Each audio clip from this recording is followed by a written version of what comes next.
High বন্ধুরা, চলো আজকে একটু ঘুরতে বেরিয়েছি। আমার মেয়ে, দেওরের শ্বশুর আর শাশুড়ি যাবো একটু শ্যামনগর ঘুরতে।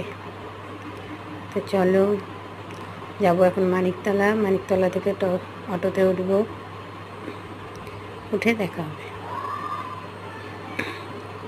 দেখো অটোতে উঠে গেছি, চলো এখন যাবো শ্যামনগর, নামবো, নেমেও গেছি শ্যামনগরে। এখন হঠাৎ শ্যামনগরের কাছে চলে এসেছি। দেখো মেলার মতন সবসময় থাকে এরকম। হঠাৎ আমার মেয়ের বায়না উঠলো লঞ্চ চড়বো।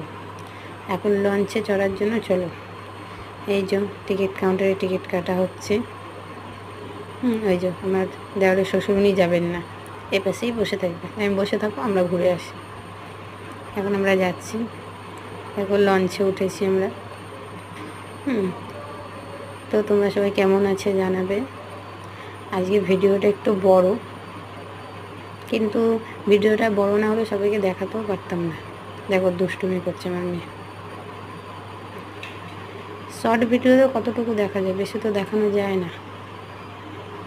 তার জন্য পুরোটা ভিডিও করতে করতে করতে করতে বড় হয়ে গেছে ভিডিওটা, তার জন্য দুঃখিত। একটু কষ্ট করে দেখো। দেখো আমরা তেলেনীপাড়া জেডি ঘাট নেমে গেছি, যাবো একটা মন্দিরে। ওই যে লাইটিং জ্বলছে, সব থেকে উপরে ভোলে বাবার মূর্তিটা দারুণ লাগছে। দেখো ভিতরে দুর্গা মার ছবি টবি রয়েছে, মূর্তি বানানো রয়েছে যে মন্দিরটার ভিতরে। চলো দেখো মেয়ে কী করছে, এখানে ঘন্টা বাজাচ্ছে। আমার মেয়ে আবার লোকজন দেখলে একটু লজ্জা পায়।